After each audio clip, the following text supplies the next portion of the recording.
David Richardson was 42 years old, and he owned half the city. His company, Richardson Development, had reshaped the urban landscape over the past 15 years. Towers with his name carved into steel and glass. Neighborhoods transformed into luxury condos. But there was one thing he had never learned to notice. The woman who had raised him. Her name was Dorothy Chen, and she had been with his family since he was 2 years old. For 40 years. When David's mother died suddenly of a brain aneurysm, David was only 7 years old. His father, a distant man who made his money in shipping, had been devastated and retreated into his work.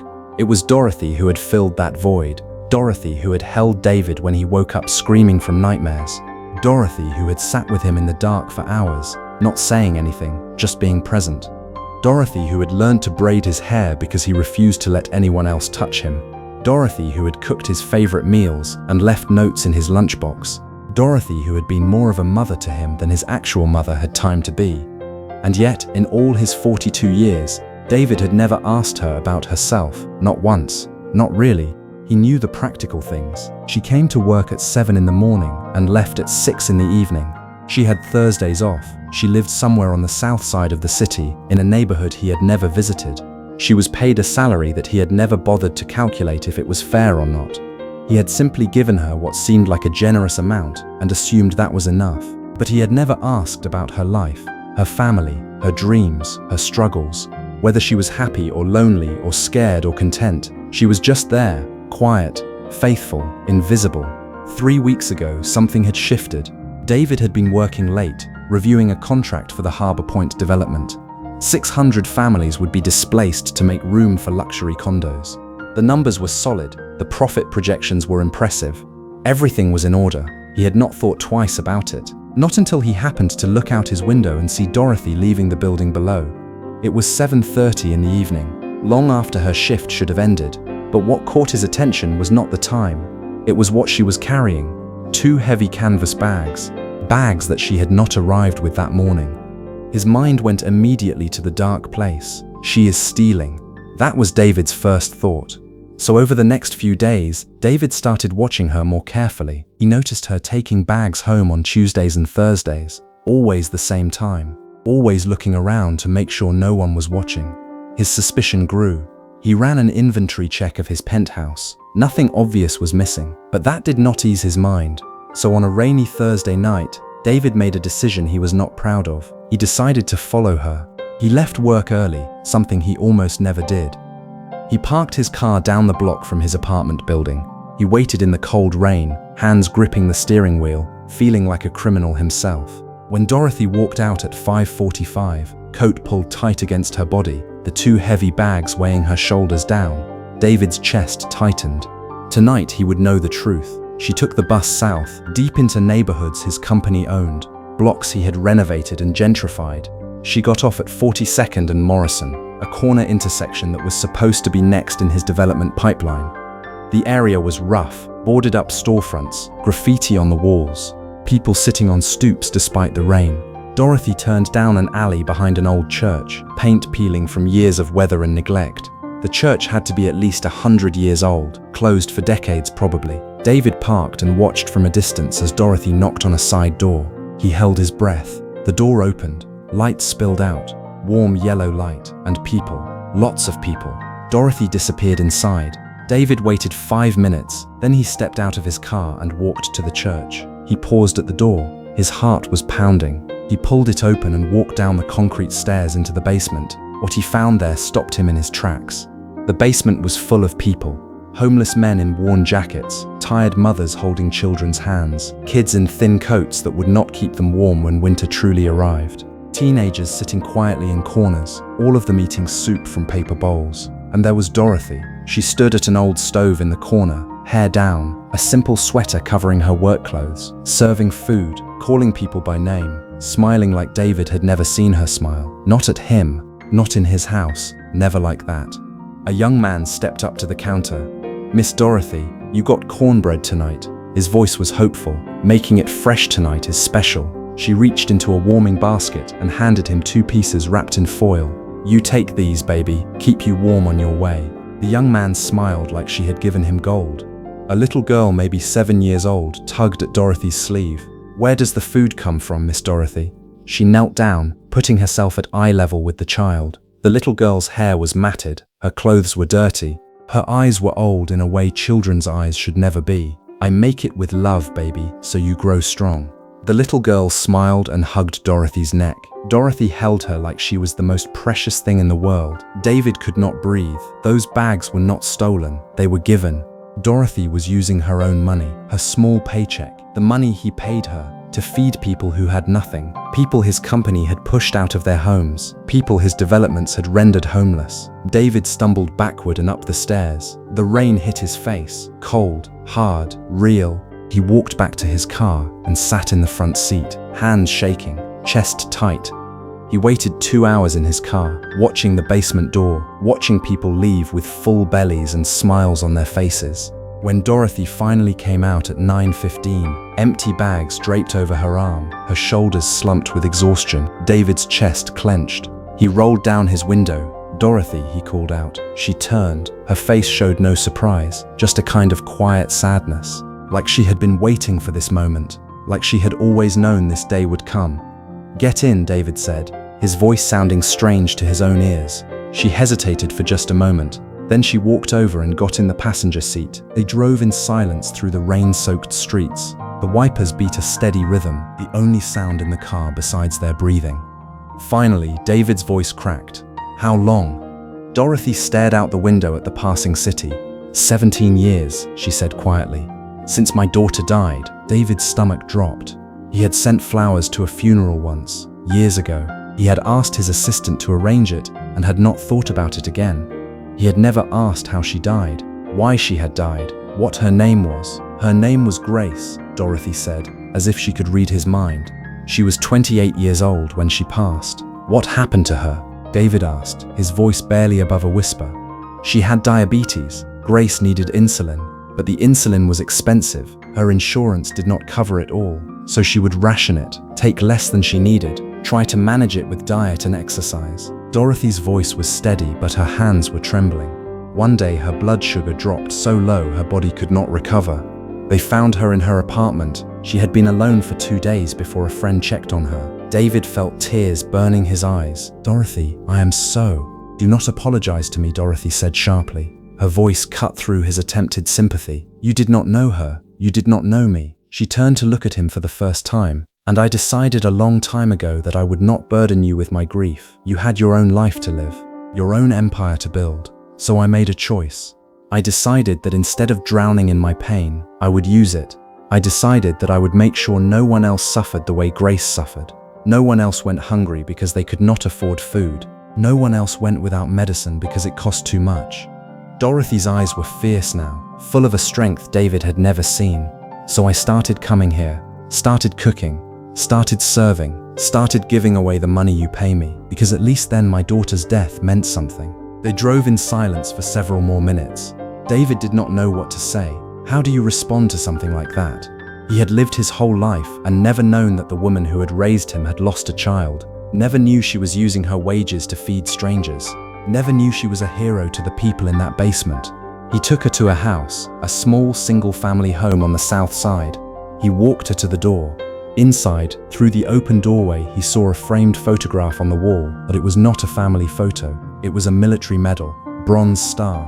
He stepped inside without permission, moving toward the frame like it was pulling him. He read the inscription, "Awarded to Sergeant Dorothy the 50th, Chen for exceptional bravery and life-saving actions during Operation Desert Storm.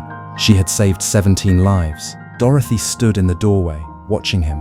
The woman who made his tea every morning was a war hero, and he had never known. In 40 years of working for him, she had never mentioned it, had never complained, had never asked for recognition or gratitude or anything at all except to be allowed to serve food to strangers in a church basement.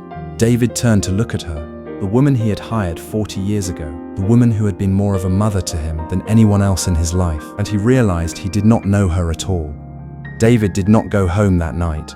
He sat in his car outside Dorothy's house until the sun started to rise. The rain had stopped, the city was quiet, the streets were empty, and all he could see was that medal on her wall. 17 lives. She had saved 17 lives under fire. She had bled for her country. She had lost her daughter to a disease that should have been manageable, and she had responded not with bitterness or rage or demands for justice. She had responded with mercy. She had responded by serving people who had nothing. When he finally drove back to his penthouse, the sun was breaking over Lake Michigan. Everything was exactly as it had always been. Sleek, modern, expensive, but standing in the middle of it all, David felt something he had never felt before despite all his success. He felt poor, not in money, in spirit, in connection, in purpose. He stood at his window looking out at the skyline, his skyline, buildings with his name carved into steel and glass, towers that reshaped the city. But what had he really built? Empty spaces, cold buildings that served no one but the wealthy, neighborhoods scraped clean of their history and soul so that rich people could live in luxury condos. David thought about Dorothy, 40 years. She had been there his whole life. He remembered being 7 years old, standing at his mother's funeral in a suit that did not fit right. His father could not even look at him. The grief was too much. But Dorothy, she had stood beside David the whole time, had held his small hand, had let him cry into her coat in front of all those people, had not cared what anyone thought. She had just been there. She had just loved him. He remembered being 12, struggling with algebra homework at the kitchen table at midnight. His father was traveling again for business. The house felt too big and too cold and too quiet. Dorothy had come down in her nightgown. She had sat with him even though she did not understand the equations. She had simply been present. She had made him hot chocolate. She had told him he was smart enough to figure it out. She had believed in him when he did not believe in himself.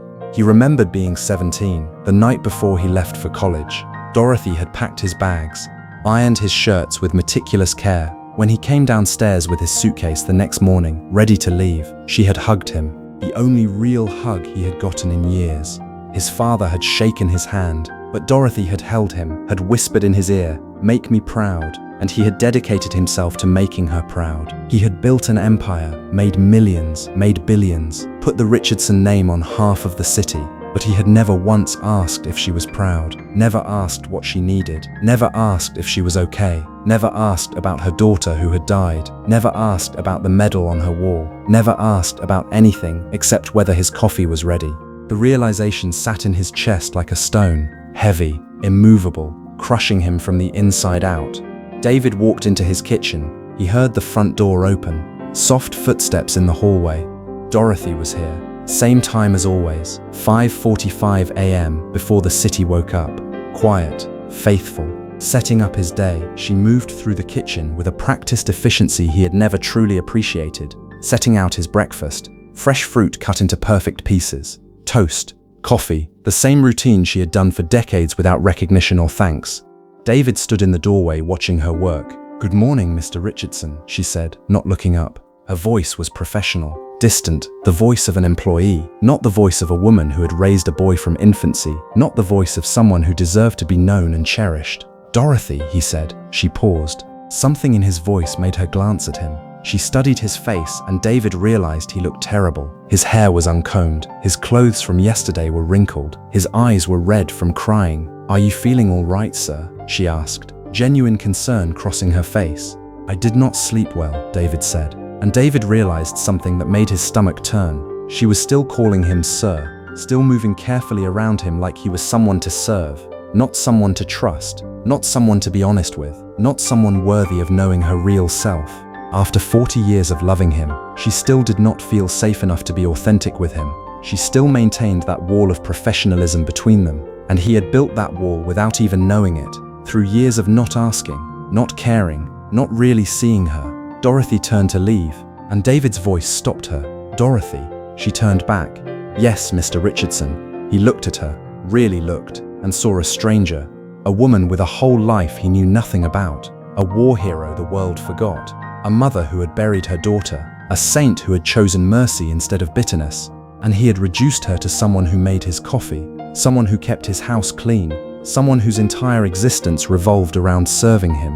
"Thank you," he said, his voice breaking slightly, "for everything, for being here, for raising me, for loving me, for never giving up on me, for 40 years of grace that I have never deserved."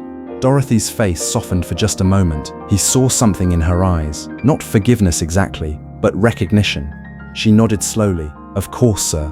She said it gently, Then she walked out, and David stood alone in his perfect kitchen, in his perfect penthouse, in his perfect empire, and felt like the poorest man alive. He did not go to work that day. He called his assistant and told her he was taking the day off. She protested. He did not care. He cancelled everything.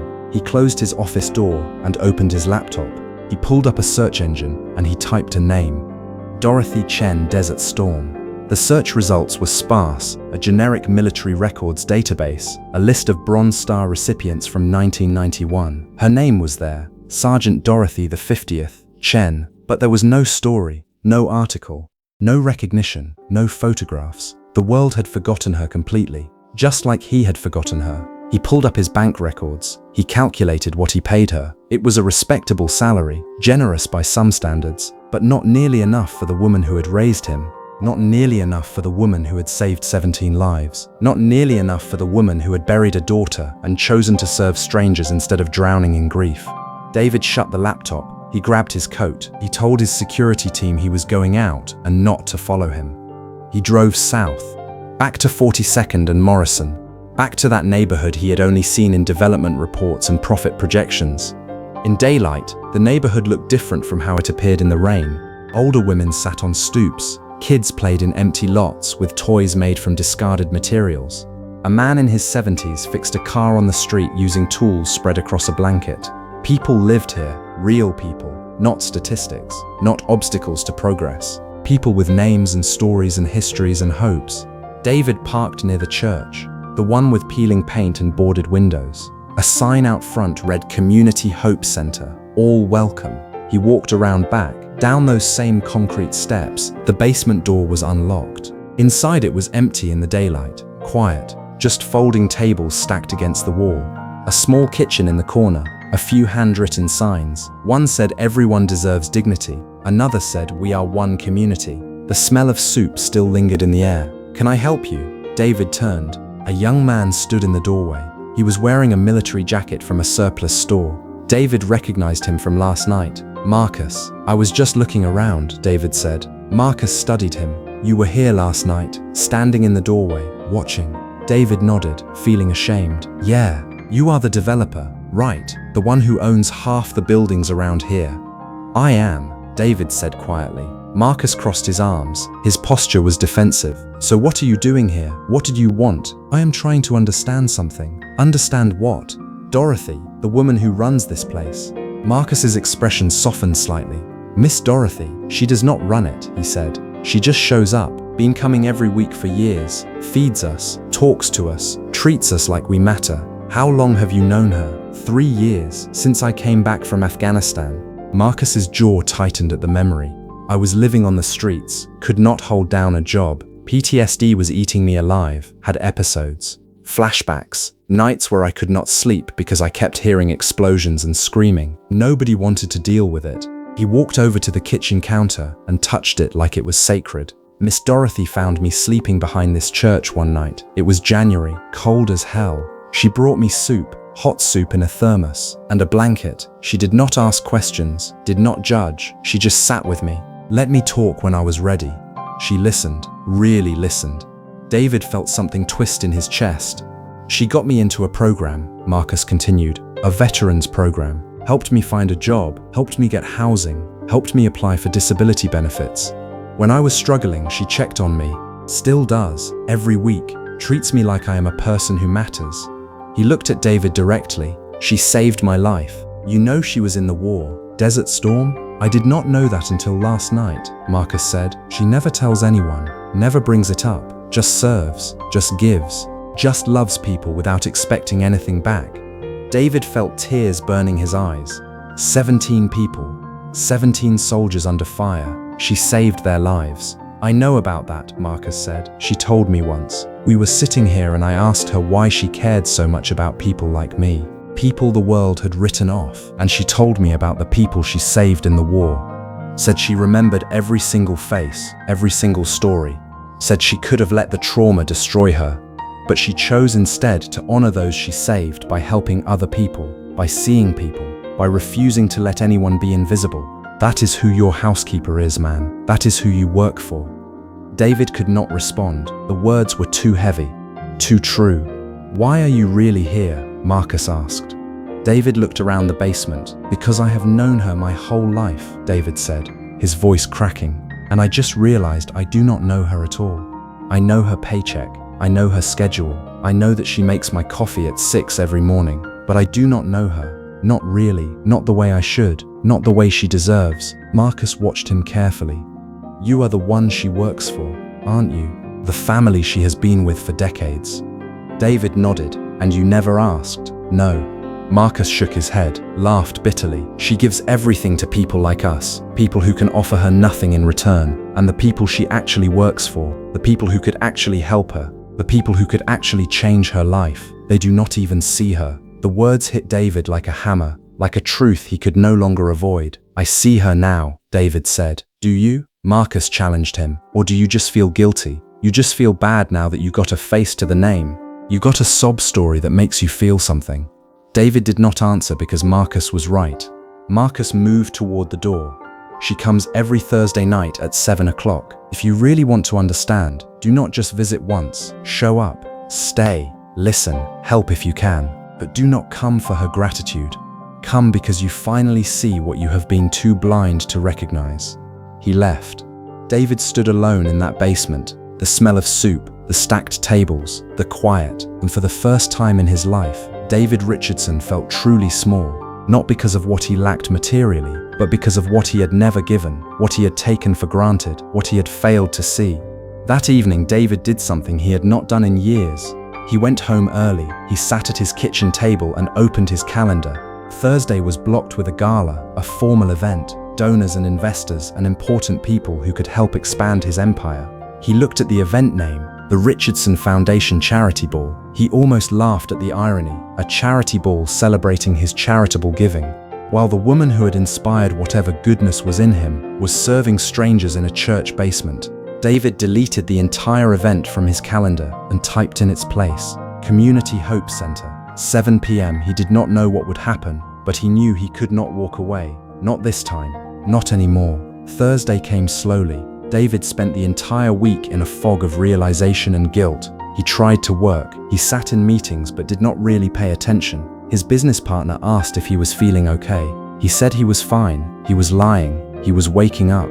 He was seeing the city differently. He was seeing his buildings differently. Every tower represented families displaced. Every luxury condo represented dreams deferred. Every profit he had made represented lives disrupted. When Thursday finally arrived, David left his office at 6:30. His assistant asked where he was going. He did not answer. He drove south as the sun dropped below the skyline. The city lights flickered on, orange and yellow against the darkening blue. He parked near the church and sat for a moment watching people arrive. Men in worn jackets, women holding children's hands, everyone walking toward that basement door like it was the only warm place left in the world. David got out, walked down those concrete steps, pushed open the door. Dorothy was already there, setting up tables, arranging bowls of ingredients, preparing vegetables. Her movements were efficient but careful, like she was conserving energy. She looked up when he entered. For a moment, neither of them spoke. The air between them felt electric, full of possibility and fear. "Mr. Richardson," she said finally. Her voice was careful, guarded, professional. "I wanted to help," David said. "To come here, to do this with you." Dorothy's eyes searched his face, looking for sincerity, looking for genuine change, or just momentary guilt that would fade. "Help, if that is okay." She looked at him for a long moment, then nodded slowly. "Soup needs stirring. Pots on the stove." David moved to the small kitchen, picked up the wooden spoon, stirred. The soup was already simmering. Beef stew with carrots and potatoes and onions. It smelled like home, like comfort, like love made into something you could serve to others. People started filing in. Marcus nodded at David, but did not say anything. An older man with a cane sat down slowly. A mother with 2 kids found seats in the corner. An elderly woman with grey hair looked at David with curiosity. Dorothy moved between them like she had done this 1,000 times, pouring soup, handing out bread, touching shoulders gently, asking quiet questions. David watched her interact with each person. She knew everyone, remembered everything. A man's name, a woman's child's birthday, an older gentleman's preference for extra salt in his soup. These were not statistics to her, they were people. Real people with real names and real lives and real value. You going to just stand there? Marcus called from across the room. His tone was not unkind, just straightforward. David looked at Dorothy. She handed him a stack of bowls. People are waiting. David took them, started serving. It felt strange at first, awkward, clumsy. He did not know what to say, did not know how to look people in the eye without feeling the weight of everything he had taken from them. But he tried. An older woman came through the line. David ladled soup into her bowl. His hands were shaking slightly. "Thank you, baby," she said softly. A smile was warm. "You are welcome." She moved on. David kept serving. One bowl, then another, then another. The rhythm began to settle something in him. The repetitive motion, the gratitude in people's eyes, the simple act of providing something that was needed. Halfway through serving, David noticed Dorothy swaying slightly by the stove. She caught herself on the counter. Her knuckles went white from gripping it so hard. "Dorothy," David sat down the ladle, moved toward her. "I am fine," she straightened up, wiped her forehead. But she was not fine. Her hands were trembling, her breathing was shallow. David looked at her with new awareness. "When is the last time you ate?" David asked quietly. "I ate." "When?" She did not answer. David looked at the soup pot, then at Dorothy's small frame. She had made all of this, bought the groceries with her own money, spent hours cooking, and had not saved anything for herself. "Sit down," he said. "Dorothy, there are still people. Sit down, Dorothy." His voice was firm but not unkind. Something in it made her listen. She sank into a chair by the wall. David filled a bowl, brought it to her, set it down. "Eat." Dorothy looked up at him, and for the first time since he had known her, David saw something in her eyes he had never seen before. Vulnerability. She was letting him see that she was tired, that she was in pain, that she was struggling to keep going. She picked up the spoon, ate slowly. David went back to serving. An hour later, the basement started to empty. People thanked Dorothy on their way out. Some hugged her. A young mother with 2 kids came up and just held Dorothy's hand without saying anything.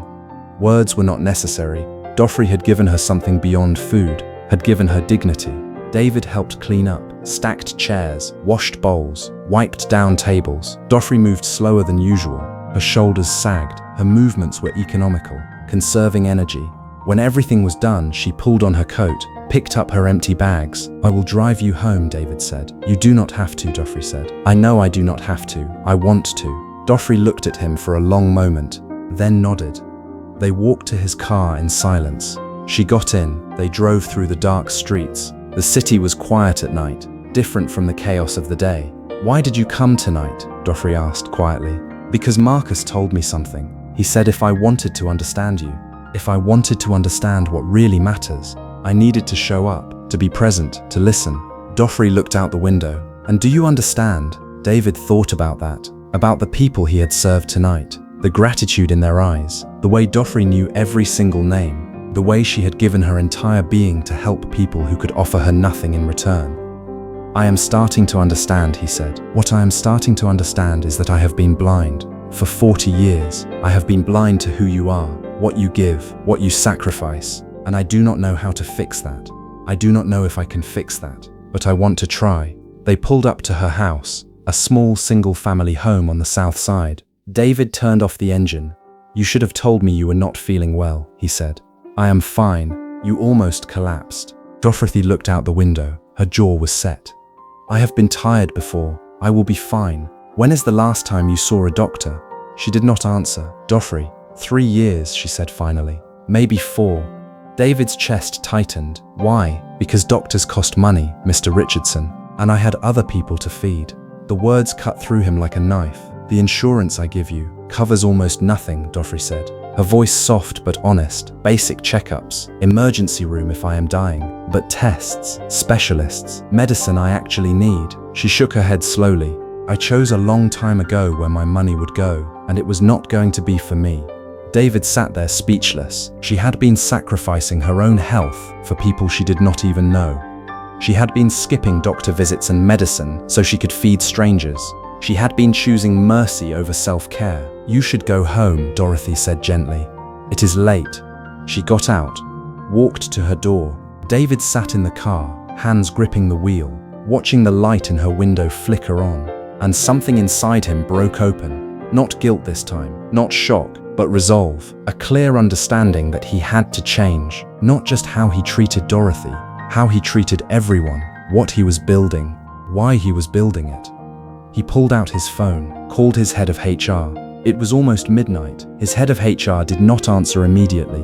When she did, her voice was groggy. "I am sorry for the hour," David said. "It is not a problem, sir. What can I do for you?" "I need Dorothy Chen's insurance upgraded. Full coverage. Effective immediately." "Sir, it is almost midnight. I do not care what time it is. Get it done tonight. I need her to have full medical coverage starting tomorrow morning. The best plan we offer. No restrictions, no copays, unlimited specialist visits, everything." "Yes, sir, understood." He hung up, stared at Dorothy's house. She had given everything, and he had given her scraps. That was going to change. Starting now, David could not sleep that night. He kept thinking about what Dorothy had said. 3 years, maybe 4, since she had seen a doctor. While he spent thousands on suits he wore once, cars he barely drove, art he never looked at, expensive bottles of wine he drank without tasting, Dorothy was rationing her health, sacrificing her own well-being, for people who had nothing. The realization kept him awake. He paced his penthouse like a caged animal, back and forth, the weight of understanding crushing him. The next morning, David called his doctor's office. He made an appointment for Dorothy, full physical, blood work, everything. The receptionist asked the patient's name. He gave Dorothy's name. "When is the last time she has been seen by a physician?" "Over a decade," David said. The receptionist made a note. "We will do a comprehensive workup," she said, "just to be safe." When Dorothy arrived at his penthouse that afternoon, he was waiting for her. She set down her bag in the entryway. "Mr. Richardson," she said, already sensing that something was different. "I need you to do something for me," he said. "Of course, Mr. Richardson. I made you a doctor's appointment. Tomorrow at 10 o'clock. She went still.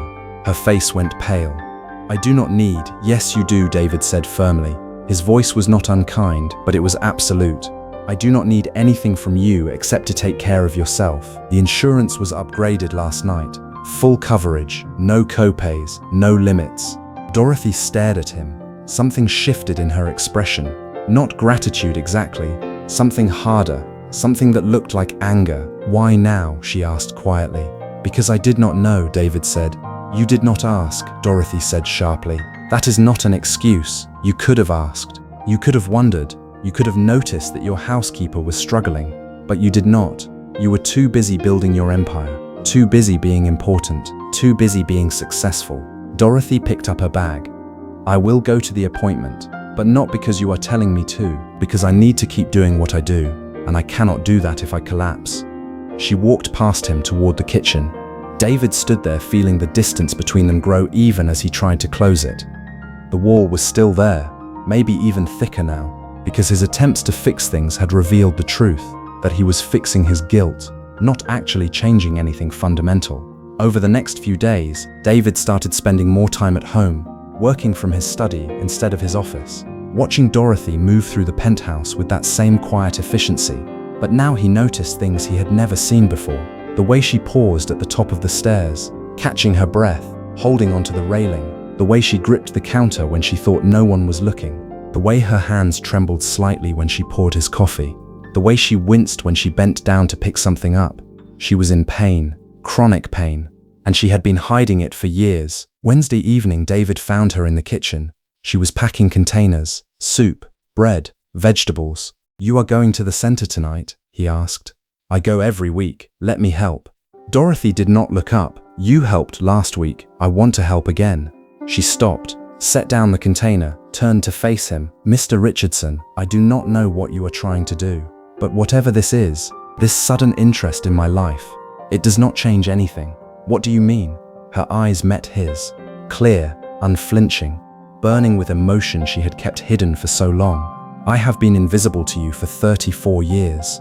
You did not wonder where I lived, what I needed, if I was okay, if I was lonely, if I was hurting, and I made peace with that a long time ago.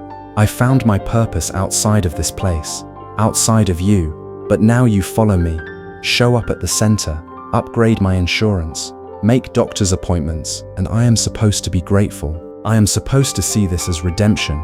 She shook her head. And I cannot do that. I am trying to make things right, David said, his voice breaking. You cannot, Dorothy said. Her voice cracked slightly with emotion held back for too long. You cannot undo 34 years, Mr. Richardson. You cannot erase the fact that you saw me every single day and never once thought to ask if I was all right, if I was lonely, if I was hurting, if I was scared, if I was happy, if I had enough, if I needed help. She took a shaky breath. I raised you, Dorothy continued, her voice trembling now with 40 years of suppressed pain.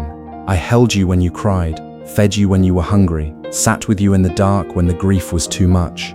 I loved you like my own son. Tears gathered in her eyes and spilled down her cheeks. And you never even learned my middle name. The silence that followed felt like it could swallow the world whole. David wanted to say something, anything, but what could he say?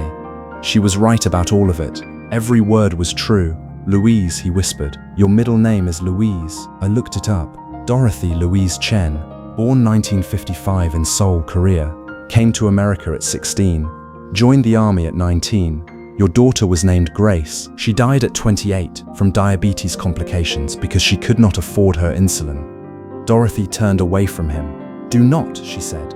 Do not do this. Do not act like knowing facts about me is the same as knowing me. It is not. Knowing my middle name does not undo 40 years of not asking. Knowing my daughter's name does not bring her back. Knowing I was a soldier does not make up for never asking about what I saw, what I survived, what I carried. David felt something break inside his chest. I am sorry, he whispered. Dorothy wiped her eyes, picked up the containers. I need to get to the center. Let me drive you, David said. No, Dorothy said firmly. No, Mr. Richardson. She looked at him one more time. Her eyes were clear now, resolved. You want to help, really help. Then stop trying to fix me. Stop trying to fix your guilt. And start looking at what you have actually built. Because it is not just me you have been blind to.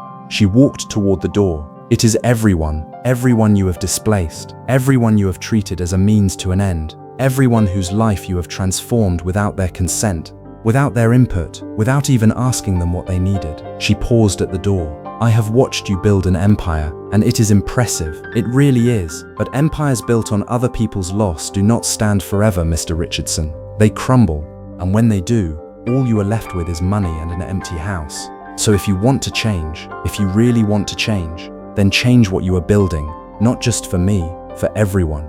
She walked out. David stood alone in the kitchen, feeling the weight of 40 years pressing down on him, feeling the truth of every word she had spoken, feeling the weight of every displaced family, every life disrupted, every person rendered invisible by his pursuit of profit. That night, David did something he had never done before. He pulled the original development contracts. Every single one from the past decade. He started reading them, not for profit margins or revenue projections, for the names, for the stories. He created a spreadsheet, family by family, person by person. He documented their names, how long they had lived in their homes, what they did for work, what their buyouts had covered, what they would have needed to thrive. One report stood out. An elderly man named Calvin Mills, 73 years old, had lived in the same apartment for 40 years. Worked as a janitor at a local elementary school. The buyout would not even cover 6 months' rent anywhere else. David scrolled down. Maria Lopez, single mother, 3 kids, working 2 jobs, one as a nurse's aide, one cleaning offices at night. Displacement meant pulling her kids out of their school mid-year, moving an hour away from her jobs. She now spends 4 hours a day on buses just to get to work. Her kids are in a new school where they have no friends. They are struggling with the transition. Her oldest is failing math.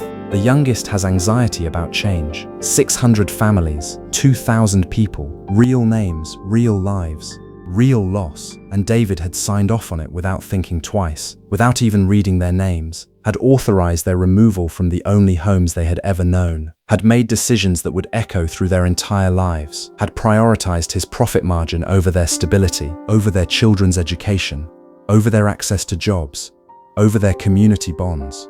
David sat back in his chair. His hands were shaking. He put his head in his hands and wept. He wept for hours. He wept for the people whose lives he had destroyed. He wept for Dorothy and her daughter Grace. He wept for the boy he had been, for the man he had become, for 40 years of blindness, for a life built on the backs of people he refused to see. Hours passed. The sun began to rise. It was Friday morning. David was still sitting at his desk, files spread around him, names haunting him, lives disrupted. He had not eaten or slept. His eyes were red and swollen from crying. His hands were shaking. He looked broken because he was broken. He heard his front door open. Dorothy, at 5:45 a.m., same time as always. She appeared in the study doorway. "Mr. Richardson, what are you doing?" she asked, concern crossing her face. "I am reading," David said, his voice hoarse from crying. "Reading the names of everyone I hurt, the stories of every family I displaced, the dreams I destroyed." Dorothy came into the study, looked at the names spread across the desk. "Do you know what this man lost?" Dorothy asked softly, picking up a file. David shook his head. "I am learning. For the first time in 10 years, I am actually learning." Dorothy set down the file. "Then you need to keep reading. You need to understand not just the stories, the weight of them, the permanence of them. When you have read all of them, when you have truly understood what you have done, come talk to me, and then we will figure out how to rebuild." She walked to the door. That morning, David cancelled all his meetings. He told his assistant to clear his calendar for the next week. He stayed in his study and read. He read file after file after file, each one a life, each one a story, each one a person he had wronged. By the third day, he had read almost 500 files. He had wept through most of it. He had stopped eating completely. He had stopped sleeping entirely. He was completely consumed by the weight of what he had done. On Friday of that week, he finally left his study. He was pale, exhausted, broken. His clothes hung loose on him. His eyes were haunted. Dorothy found him in the kitchen. "David," she said gently. She made him eat, made him sleep. But before he rested, he told her what he had decided. "I am going to the board. I am telling them everything. I am restructuring the entire company. I am changing how we develop." Dorothy nodded. "I know you are. How do you know?" "Because you are finally awake. And awake people cannot go back to sleep. They cannot pretend. They cannot build empires on suffering anymore. Not when they have seen the suffering. Not when they have read the names." That Monday, David called an emergency board meeting. 8 people, his business partners, his investors, his closest advisors. The boardroom was full when he arrived. People were confused. What was the emergency? David stood at the head of the table. "I am restructuring how we develop," he said. No preamble, no small talk. His voice was steady but raw. "I spent last week reading displacement records. 2,000 families in 10 years. People who lost their homes because we decided their neighborhoods had potential. We have been calling it development, but it is not. It is extraction. We take land from people who cannot afford to fight back. We take their homes, we take their community, we take their stability, and we call it progress." The room went silent. "I met a man this week," David continued. "Calvin Mills, 73 years old. We bought his building 2 years ago, displaced him after 40 years. The buyout we gave him ran out in 6 months. Now he sleeps in a shelter, or sometimes at the community center where volunteers serve food." His CFO shifted uncomfortably. "David, that is unfortunate, but it is not unfortunate. It is intentional."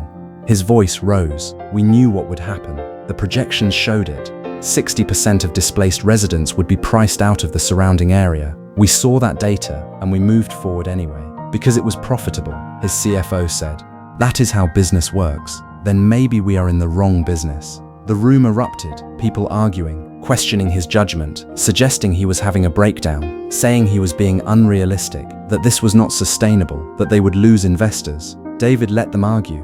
Then he raised his hand. The room quieted. "I am proposing we build differently," he said. "Mixed income housing where displaced residents own partial shares through community land trusts. They will benefit from any property appreciation. Community ownership models that give residents a voice in how their neighborhoods develop. Hiring locally, profit sharing with long-term residents, job training programs for construction and business ownership. It will still be profitable, just not at their expense. This will cut our margins by 40%, his CFO said. I do not care. The investors will pull out. Then we find new investors. David's voice was steady. We are going to do this, with or without your support. But I am asking you to trust me one more time, to see what I am seeing, to understand what I am understanding, that empires built on suffering eventually crumble, and when they do, all you are left with is money and an empty life. One board member stood. "This is not sustainable. Neither is what we have been doing," David said quietly. "Not for the people we displace. Not for this city, and not for my soul." The word hung in the air, soul, not a word anyone used in boardrooms. The room was quiet for a long moment. Finally, one board member spoke up. An older woman, been with the company since David's grandfather's time. "I will support it," she said. David looked at her surprised. "Your grandfather built this company on relationships, on knowing the people he built for. Somewhere along the way, we forgot that. Maybe it is time we remembered." Another board member nodded, then another. Not everyone. 2 members shook their heads and left the room, but 5 stayed. It was enough. Over the next 2 weeks, David and his remaining board members restructured the entire company. It was brutal. It was exhausting. It required complete reimagining of how they operated, but it was necessary. They created new partnerships with non-profits who understood community development. They hired consultants who had worked with displaced communities for years. They brought in people who knew what real development looked like. Community building, human building, not extraction, not displacement. During this time, David also spent hours with Dorothy, really getting to know her. He learned about her childhood in Korea, how her family had come to America with nothing, about why she had joined the army at 19, about what she saw in Desert Storm, about the 17 faces she remembered, about Grace, about how Grace's death had nearly destroyed her, about how she had almost taken her own life, about how serving others had saved her, about how feeding strangers had given her a reason to keep living. By the end of 2 weeks, David understood Dorothy in a way he had never understood anyone. One afternoon, Dorothy sat in his study while he worked on the restructuring plans. "I have a proposal for you," David said, looking up from his laptop. "What is that?" Dorothy asked. "I want you to be Community Relations Director. Full salary, full benefits, a seat at every table where we make decisions. Not as my employee, as my partner." Dorothy's eyes filled with tears. "Why me?" "Because you see people I have spent my whole life ignoring. Because you have been doing this work for 17 years while I built towers. Because if I am going to do this right, I need someone who actually knows what right looks like. And because," David's voice cracked, "you are the only person who loved me enough to keep serving people even when I did not deserve it. You showed me what grace looks like. Now I am asking you to help me live it." Dorothy reached out, took his face in her hands gently. "Okay," she said. David felt something break open in his chest. Not pain this time. Relief, purpose, hope. "Thank you," he said. Dorothy smiled. "Do not thank me yet. This is going to be hard. Changing is not comfortable, and people will not trust you right away. They will see this as a publicity stunt. They will think you are trying to solve your guilt with money, but if you are serious, really serious, then we can do something beautiful." 3 months later, David stood in front of the city council, the same room where he had presented the Harbor Point development. "I am here to present a revised proposal," David said. Harbor Point Commons, a community-centered development built with residents, not on top of them, but instead of profit projections, there were faces, names, stories. This is Calvin Mills, 73 years old, displaced by my company 2 years ago. He is now our Community Advisory Director. He is helping us redesign this project from the ground up. Mr. Mills sat in the front row, nodded once, slow and deliberate, like he was still deciding whether to trust. "This is Maria Lopez, single mother, 3 kids. We displaced her family 18 months ago. She is now our family services coordinator, making sure no family loses their home without real support and options." Maria sat next to Mr. Mills. Her eyes were wet, but her chin was high. Strong.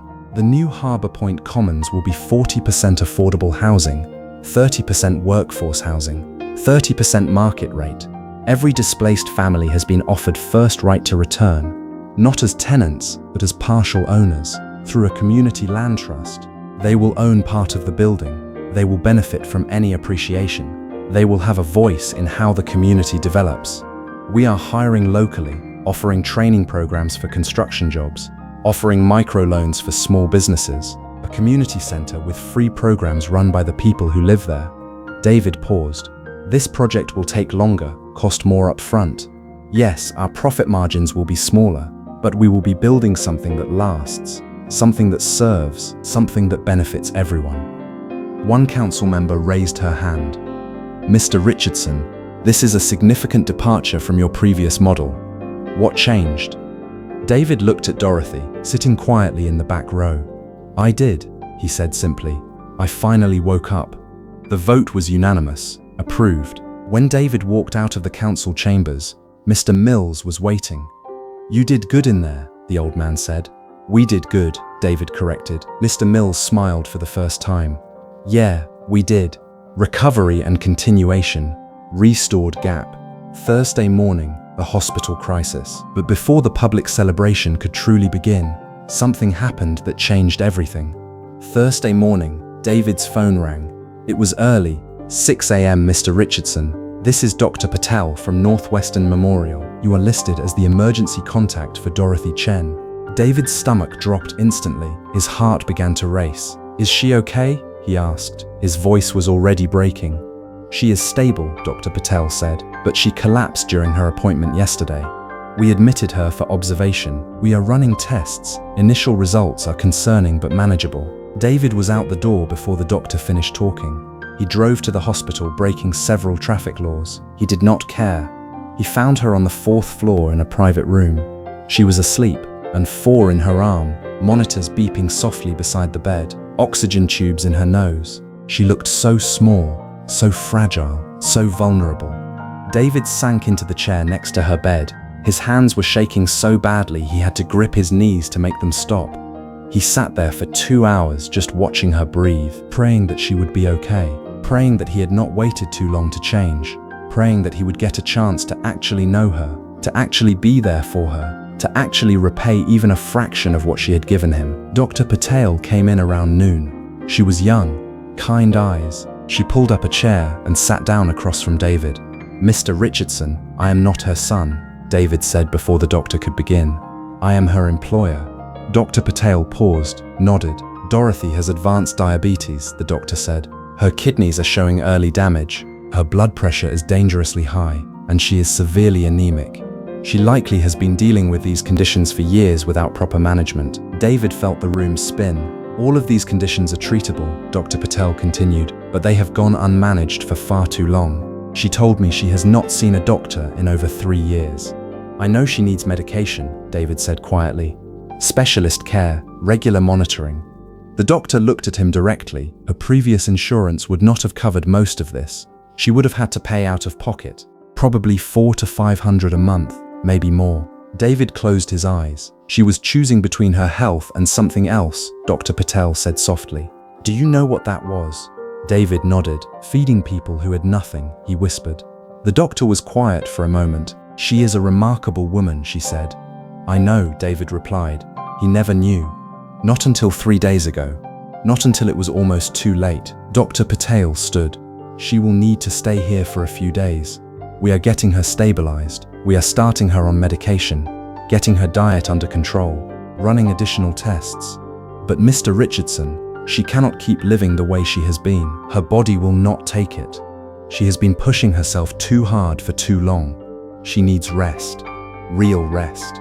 She needs to take care of herself. David nodded. She left. David sat beside Dorothy's bed, watched her breathe, and cried. He cried for the boy she had raised, for the man he had become, for 40 years of not seeing her, for a lifetime of indifference, for a woman who had given everything and received nothing in return. Dorothy stirred around 3 in the afternoon. Her eyes opened slowly. Confusion crossed her face, then recognition. Mr. Richardson, I am here, she said, attempting to sit up. I am right here. She looked at the 4, the monitors, the oxygen. I am sorry, she started to say. I did not mean to. Stop, David's voice broke. Stop apologizing. She went quiet. David leaned forward. His voice was raw, shattered. Your middle name is Louise. I looked it up last night. Dorothy Louise Chen, born in 1955 in Seoul, Korea. You came to America at 16. You joined the army at 19, served 3 years, came home to a country that did not want to celebrate you, that did not even know you existed. You had a daughter named Grace, David continued, his voice breaking completely. She died at 28 from diabetes complications because she could not afford insulin. And for 17 years, you have been feeding strangers with money you should have been spending on yourself, because no one else would. Because the world forgot you. Because the family you gave your life to was too blind to see you. Dorothy's eyes filled with tears. She turned her head away. David put his head in his hands. I gave you the cheapest insurance I could find, David whispered. I paid you fairly by market standards, but I never thought about what fair actually meant. I never asked if you could afford your medicine, your rent, your life. I never asked if you were okay. I never asked anything. He looked up at her. I have spent 40 years taking your time, your love, your sacrifice, and I never once gave you anything that mattered. You gave me a job, Dorothy said softly, a purpose. I gave you scraps, David said, his voice raw, and you turned them into grace. You turned my indifference into love for people I was too blind to see. You took the pain of losing your daughter and used it to ease the suffering of strangers. You became a hero and the world forgot. And I, the man who should have honored you most, was the blindest of all. Tears ran down Dorothy's face. I do not deserve your forgiveness, David said, but I am asking anyway, because I need to change. Not just how I treat you, how I treat everyone. The whole empire I have built. It is built on people's suffering, on their displacement, on their sacrifice. And I am going to change that. I am going to spend the rest of my life making it right. Dorothy reached out, took his hand. Her fingers were thin and weak, but her grip was firm. David, she said, his name, his actual name. For the first time in 40 years, she had called him David instead of Mr. Richardson. I forgave you a long time ago, she said. Why? He asked. Because holding on to anger would have poisoned me, and I had too many people counting on me to let that happen. She squeezed his hand, but forgiveness does not mean things stay the same. It means you have a chance to do better. David nodded. I will, he said. I promise. I will do better. For you, for everyone. Then start with this, Dorothy said. She looked at him with clear eyes. Stop trying to save me. I do not need saving. I need a partner, someone who sees what I see, who cares about what I care about. The people at the center, the ones your buildings push out, the ones your deals forget, the ones who work for you but cannot afford to live, the ones society treats as less than human. I need you to finally see them, and I need you to change how you build, not for guilt, for justice, for humanity. David sat there holding her hand, feeling the weight of 40 years pressing down on him, but also feeling something else, hope, not the kind that erases the past, the kind that makes the future possible. Over the next 5 days, David visited Dorothy in the hospital every morning and every evening. He brought her books, sat with her in silence, learned things he should have known decades ago. Her favorite color was purple. She loved old gospel music. She had always wanted to visit the ocean but never had the money. She had learned to cook from her mother in Korea, had taught his father how to make traditional Korean dishes when she first came to work for the family. His father had asked her to teach him, had taken interest in her culture, had shown her respect that David had never shown, had asked her questions, had genuinely cared. David felt a new kind of shame, not just for his own blindness, but for never realizing that his father, a distant man, had actually seen Dorothy in ways he had not, had valued her in ways he had not. On the 6th day, Dorothy was discharged. David had already arranged everything, a nurse to check on her daily, medications delivered to her home, a schedule of follow-up appointments, a car service to take her to all her doctor visits, a meal delivery service to provide nutritious meals while she recovered, financial support for any expenses beyond the insurance. But Dorothy did not go back to work immediately. For the first time in 40 years, the penthouse felt empty without her. David realized that his own home had never actually felt like home. It had felt like a set, like a stage. Dorothy was the only real thing in it, and without her, the entire structure felt hollow. Over the next 6 months, something remarkable happened. David showed up everywhere that mattered. Every Thursday, he was at Community Hope Center serving soup, learning names, listening to stories, building relationships instead of destroying them.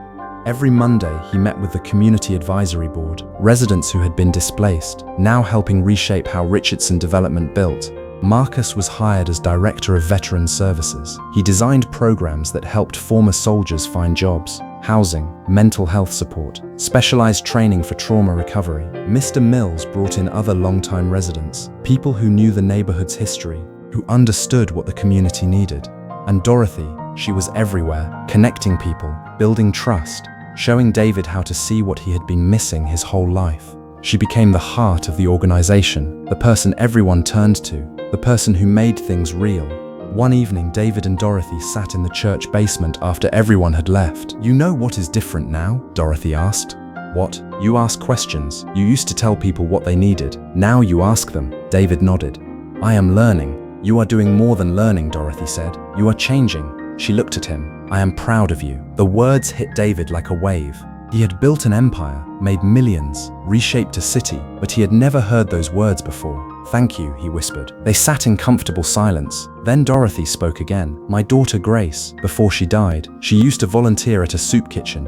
Said it was the only place she felt like herself." David listened as she shared memories of Grace, stories he should have heard years ago. How Grace had a laugh that could light up a room. How she had wanted to be a nurse. How she had given her insulin to other diabetics who could not afford it. How she had died believing that love was more important than survival. "That is what I want for you," Dorothy said. "Not guilt, not obligation, but the joy of being part of something bigger than yourself. The joy of seeing people. The joy of knowing that your work matters, that your presence heals, that you are building something that will outlast you." 6 months after the board meeting, ground broke on Harbour Point Commons. But it was not like other groundbreakings. No politicians posing for cameras, no champagne, no speeches about economic growth. Just people, families who were coming home, kids playing in the dirt, elderly residents planting seeds in what would become community gardens. Marcus stood with a group of veterans talking about the jobs program. Mr. Mills walked the property with David, pointing out where the original neighborhood landmarks had been. That coffee shop where he had met his wife, the park where he had taught his son to ride a bike, the apartment where he had lived for 40 years. "My apartment was right there," Mr. Mills said, pointing to a corner of the property. "That is where the sun came through the window every morning. I could watch the city wake up." "We will make sure you get that same view," David said. "I promise." Mr. Mills looked at him. "You know what? I believe you." Maria's 3 kids ran past laughing. She called after them, then turned to David. "Thank you for giving us a chance to come back." "You are not coming back as guests," David said. "You are coming back as owners. This is your home, your community. You will be part of every decision." She hugged him. As the sun set over the construction site, Dorothy stood beside David. "This is good work," she said. "It is a start. It is more than a start. It is a transformation." David looked at the families around them, talking, laughing, planning, hoping, planning their futures for the first time in years. He thought about Mr. Mills, about Maria, about all the families he had displaced, about all the lives he had disrupted, and he realized something profound. The best buildings were not the tallest ones. They were not the most expensive. The best buildings were the ones that housed people safely, that gave them dignity, that allowed them to thrive. "I wish I had learned this 40 years ago," David said quietly. Dorothy took his hand. "You learned it when you were ready, and that is all that matters." They stood together as the sky turned gold, then pink, then purple, and David felt something he had never felt before despite all his success. He felt peace, not because everything was fixed, but because he was finally building something worth building. Not monuments to himself, but homes for people who deserved them. A year later, the first residents moved into Harbour Point Commons. Not displacement anymore, a return, a homecoming. People moving back into a neighborhood they had been forced to leave. Moving into apartments they now partially owned, moving back to the community they loved. David attended the move-in day. He helped families carry boxes. He hung pictures on walls. He celebrated with people who had every reason not to trust him, but who had decided to give him a chance. Mr. Mills was the first to move in. His apartment had a window that faced east. Just like his old apartment, he could watch the sunrise, could see the city wake up. He invited David inside, made him tea, and for the first time, David sat in Mr. Mills's home, not as a developer, but as a person. They talked for hours about his life, his wife, his son, about the years of homelessness, about the pain and loss and slow recovery, about hope. When David finally left, Mr. Mills walked him to the door. "You did good work here, Mr. Richardson. Call me David." Mr. Mills smiled slightly. "You know what? Yeah, I will." David walked back to his car, feeling lighter than he had in a year, feeling like maybe he was finally on the right path, like maybe it was not too late to build something that mattered. Dorothy continued to grow into her role as community relations director. She was brilliant at it. She understood people in ways that came naturally to her. She built bridges between the community and the company. She made sure that every voice was heard, every story was honored, every person was seen. Together they took the model they had created at Harbour Point Commons and began applying it to other developments, building differently, building better, building for people instead of on top of them. Thank you so much for watching this entire story all the way to the very end. Thank you for taking this journey with David and Dorothy. Thank you for witnessing their transformation. If you loved this story, please drop a comment down below right now saying that you loved it. Tell me where you are from and what you thought about this story. Tell me whether you have ever experienced a moment where blindness was lifted and you suddenly saw someone clearly. Tell me whether you have ever been invisible to someone who should have seen you. Tell me if this story inspired you to actually see the people around you. Tell me if you believe that change is possible. Also, do not forget to subscribe to this channel and turn on the notification bell so you will be the very first to know once the next story is uploaded. Like this video, share it with someone you love, share it with someone who desperately needs to be seen, share it with someone who might understand that true wealth is measured in relationships and integrity and not in dollars and buildings. Thank you once again for watching, and I cannot wait to see you in the next story. This has been a journey about blindness and sight, about indifference and awakening, about the power of finally seeing another human being.